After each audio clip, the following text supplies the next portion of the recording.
Ninja! Máme tu 817. kapitolu One Pieceu a ukázala nám fucking Naruto. Jiraiya skôr. Fucking Naruto.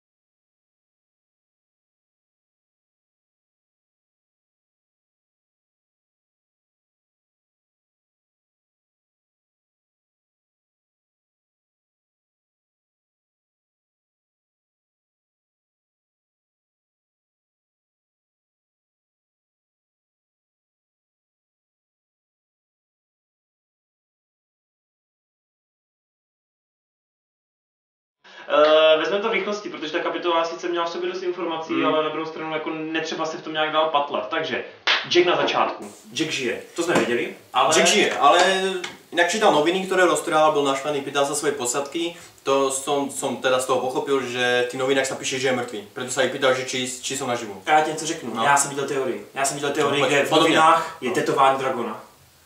To som tiež inak zahľadol, lenže tým, že som to tam moc nevedel nájsť, takže... Já si myslím, že to tam bylo. A ja si myslím, že to tam bolo tiež práve, lebo už by malo medzi časom nastať ten crash medzi Blackbeardom a vlastne Dragonom a jeho tým Baltigom. A tým, že revolucionári teraz začínajú práve vytvárať ten veľký pohyb a tak si akoby bolo logické, že by tam bol. A inak prvýkrát, keď už sa objavili noviny One Pieceu, tak to práve bolo, keď tiež o revolucionároch, keď nám hovorila na ľudí, že revolucionári zase ako keby ovládli, ale oni v skutočnosti oslobodili, že ďalšiu krajinu. Pravdíš, frajer seš. Tak, teď už běž pryč a já pokračuju. Teraz to už potiahne, no? Ne, teď tu máme teda opět pokračování. Ale musím ešte Jackovi sa vrátil.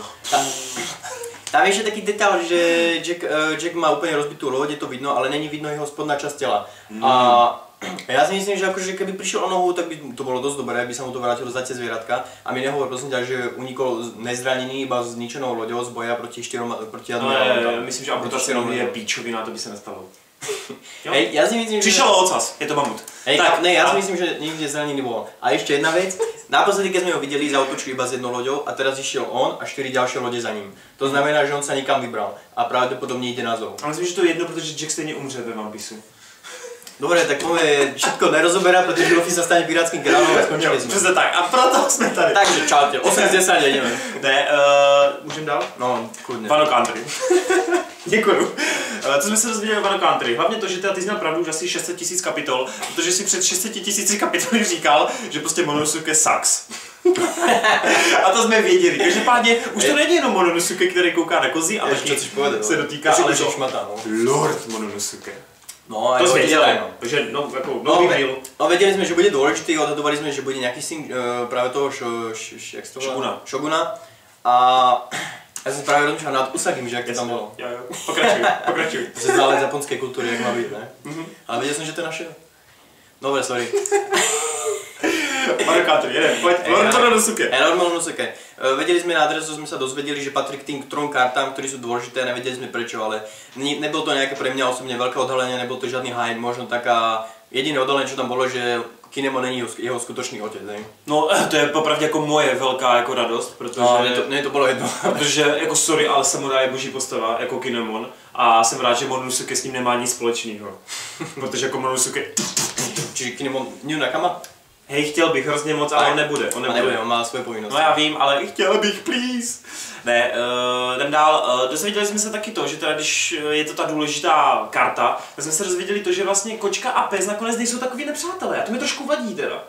No, že prostě to dobro všeho si řeknou fuck you a prostě dají ruku v ruce. To je jako... Hej, dá sa to pochopiť veľmi jednoducho, ale zároveň to je veľmi jednoducho uhrané a tiež som s tým nebol spokojný. Skôr som, akože ak ich chcel dať dokopy, tak som tam skôr chcel vidieť taký ako ten zdĺhavící proces tých emócií, záchrana, ako takéto klasické. No, a tie flashbacky si ešte myslím, že prídu práve z tej minulosti. Je to dost možný, ale taky bylo super, to jsme opět přeskočili to jejich tetování vlastně, bylo to ten... Jaká brána, už to je, nevím, také něco. Fakt? Já jsem myslel, že to mrtvá labuť. Sorry, ne, to není brána, to je... No, co to je? Crown. Jak to bylo slovensky. Je to vtáčik. Brána. Dobrá. Crow je brána. Ale ne, počúvaj, Japonci majú takého jedného vtáka, ktorého oni si nejak strašne tam...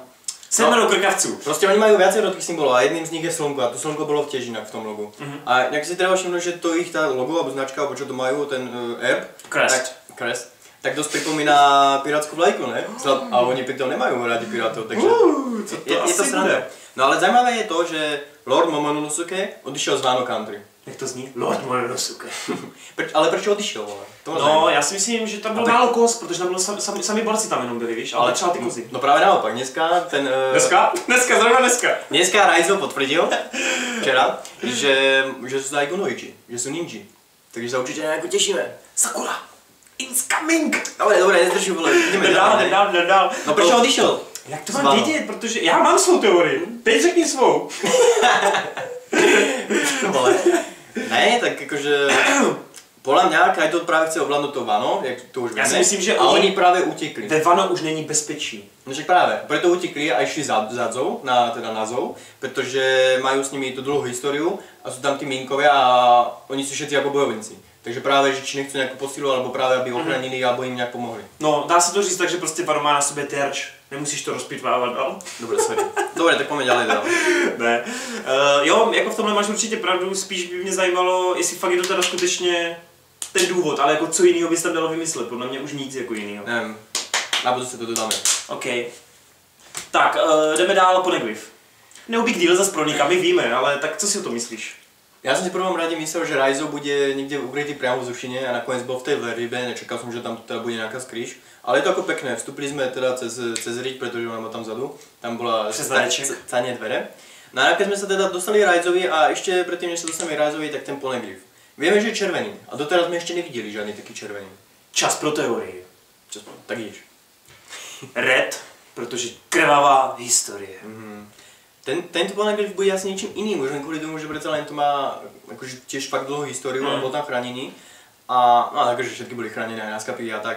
Ale právě tím, že červený, tak asi bude vypovedať o něčem jinom, lebo doteraz viděné Poneglyphy buď hovorili o nějaký, ne úplně o kompletné historii, ale ten například o tom Joy Boyovi hovoril, že je nějaká legenda, tě předtým zase hovorili o lokaci zbraní. No. A právě tento Red by mohl být taký prvý kročík k tomu Rio Poneglyphu.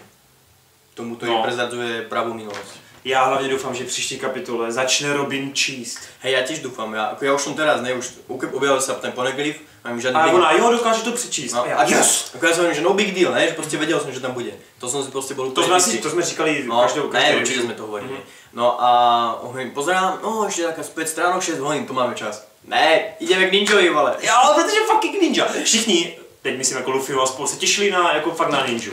A i my jsme se těšili na ninju, ale zároveň si pamatuju už vlastně v době Dressrosy na koncu a vlastně v době, kdy jsme začali poprvé řešit to, že existuje ještě ninja, prostě, ne? Nebo jsme začali řešit, že na začátku začali lézt. Jo, a vlastně my jsme si okamžitě řekli, že to zás bude postava, která bude hnaná do vtipu, no, jak vzhledově, tak povahově. A bohužel se to potvrdilo. Ale máme stále nádej tu, že v skutečnej Wano Country budou normální ninjové, kteří budou cool. Já jsem čekal, že řekne, že to je jenom oblek a že ho strhne ze sebe, ale dobře. No. Moje teorie by byla lepší. Ne, to není Zoolander, víš? Sakra. Ne, takhle, první dojem je samozřejmě hrozný, když jsme ho tam viděli svázanýho Poneglyphu a jak tam breče a smrká. Hrozný, podobně jako vlastně syn Whitebearda, jo. Každopádně tady aspoň máme náznak toho, že nějaký schopnosti má a že aspoň může figurovat jakoby do vtipu v tom dobrým, že prostě mi nebude tolik vadit. Ten vtip tam určitě fungoval, já jsem se tam veľakrát zasmial, či už to bylo na samotné mimike, kterou úplně dokonale nakreslil a fakt to bavilo celou dobu. A aj na samotnom Raizovi, který najprv tam jako hlásil to, že ninja je prostě ten, který se skrývá v těnoch a neodhaluje svoje ninjutsu techniky a tak. A potom teda, že jakože OK, no. Tak udělám všechno pro to, abyste byli spokojení. No, takže Law dostal konjutsu a tak. Což mimochodem bylo taky super, protože ona tam dala spoustu jakoby narážek na Naruto, což je bylo dost očividný, protože on přece s Kishimotem jsou známí a kamarádi a tu úctu si projevovali i během končící série Naruto. Každopádně tady se mi hrozně líbilo, že tam byly narážky na Katon na různý ty jako vodní židly a všechno a právě i na Kagebunshin, jo? No. Takže v tomhle ohledu fakt super a dobrá práce. Hey, ale abyste si nemysleli, že to všetky věci existovaly ještě před Narutom, takže tak to neokopíroval, dobré? No, přesně tak. No, ale co okopíroval určitě, tak je Jiraiova póza. To asi je, no. Protože na konci byl Jiraiya a kvůli tomu 10 z 10. Ne, já furt doufám, že ta postava bude fakt silná. Ona bude, podle mě, určitě. A predsa len keď doprevádzaš Lorda a máš byť ako ten, čo ho chrání, tak asi... No, jo, určite. Teda ja som pochopil tak, že on ho doprevádza. Je tam ešte možnosť, že oni sa mali práve stretnúť na tom zoo všetci. Jasne, no. Ale ako čo som z toho pochopil, tak oni sa rozdelili, keď mali tú nejakú havariu na tej lodi, no. Hej, to bude taky zajímavé sledovat ten flashback, protože přece my víme úplný, ale úplný hovno o tomhle, jo. Takže nič. Díky Odo za další 7 kapitol, kde prostě odhalíš ten celý kompletní flashback. Ale najprv po hry o Poneglyphu. Okay. Protože Void Century, to je to největší otázka, která má zajímavá. Příští kapitolu chcou, aby prostě v nadpisu, jak bude Robin čte, tak okamžitě víme, co dostaneme. Ne. No a nakonec to skončí tak, že to nebude vědět prečítať, protože je červený a některé znaky jsou tam jiné. A bude muset pomoct ruku s jeho schopnost počuť hlas všetkých vecí. No, to je dobrý. Ale jinak ještě když jsme o tom, tak ten Mononosuke, jak oni šli do tej veľryby, tak tam byl taký point, že Mononosuke hovoril, že ho jako začali boleť hlava s tým, že sa zvyšuje ten hlas, čím viacej sa blížia. No a na to mal Inuarashi s Nekomauši mali náražku na to, že si pamätajú nejakého typka, chlapka, alebo teda, že už tu bol nejaký muž, ktorý ako toto bol. Takže to bude zrejme Roger. Že určite sa s ním stretli a mi nikto nehovorí, že Roger nebol na zoo. Nebol na Zušině a nebo v tom Wellfrost. Dokaž to. Nech mi to nikdo nehovorí. Já ti to hovorím. Ne, kapitola byla jako sice, no ale taková jako sklamavší, bych řekl. Ona byla, já jsem to povedal tak, že ona je uhraná pre mňa na jistotu. Já jsem to nemal tak. To byl i celý Sabu flashback a stejně se ti to líbilo. Ale jo, až mi se to líbilo, však jako hodnotenie 7 z 10, hej, pre mňa, 7,5, pohodička. Jiraiya 7,5. Dobrá kapitola, tak, ale hovorím, že keď si to porovná s to predošlo, čo byl úplný mindblown s tým, že Raizo je safe, tak toto prostě bylo o tredu dole a bylo to pre mňa ohrané. Ale víš proč? Protože emotion, fun stuff. To nemůžeš takhle brát. Nemůžeš takhle brát. OK, ale prostě nebylo to pre mňa ten mindblown. Poslední věc, kterou chci říct, pokud tam nic nemáš. No, hovor. Barevná stránka byla po 1000 letech naprosto fenomenální, naprosto skvělá, úžasná a děkuji Odovi, že využil konečně jumpovský cover k tomu, aby neukázal jen obyčejně Luffyho, ale dodal k tomu aspoň nějaký pořádný stíny a byla tam úplně epická, vystínovaná vlastně ta Mugiwara, ten znak jeho prostě. Byl úplně výborný a úplně z toho jsem si řekl, protože vždycky, když dostane cover One Piece, tak říkám, ježiš, zás klasický Luffy, vole, tam bude se svým kloboukem se usmívat. A teď je to prostě BDS Luffy tam. Jako ale fakt superové a říkám, po dlouhé době vypadá Luffy fakt dobře, vole. Jako hlavně, že tam byly ty mafiáni. Ne, nebylo. Teď fakt nebyl tak jak teď, protože teď by vypadal fakt dobře, že jsem si ho posadil na prdel prostě a sral jsem 3 týdny, vole. Počkej, ty čítáš One Piece vostej? Jasně. Ty vole, tak to je cool. A ještě poslední věc, měli jsme tam vlastně propagaci k Gold filmu a jenom doufám, že hlavní záporák nebude mít nějaký ovoce, díky kterému bude zpívat a uspávat lidi, vole. Jako design těch postav je vlastně z toho filmu, z toho Goldu, čo byl na tom posteri. A to, čo ty hovoríš, si myslím, že to tak nebude, protože Brook má schopnost, že vydává zvuky a dokáže uspát lidí. Takže nebylo by to jakože nič nové. Ok, ale ten mikrofon, jak tam drží, mě děsí. Whatever. Bohužel. No a já bych se ještě teda rád vyjadril k samotným Minkom, že určitě budu 100% divizia celá Luffyho a budu mu pomáhat v té vojně. Celá na jeden umře. Dobré, ale všetci jsou warriori. Všetci jsou warriori. Kromě Bepa. Jinak, no Bepo, ale tak má napadl ten Pekoms, že ty poslední kapitola on byl oviazaný na hlavě a tak, aby tomu mu střelili do chrbta. To je pravda. Nikdy nezraněný, ale byl oviazaný na hlavě všade. Tak v tom případě minulá kapitola 5 z 10. Díky, že jsi mě otevřel oči. Děkuju, Niko, děkuju! Není zač! A tímto bych ukončil toto video. Ne, konec, protože to zase bez tak má 1000 minut.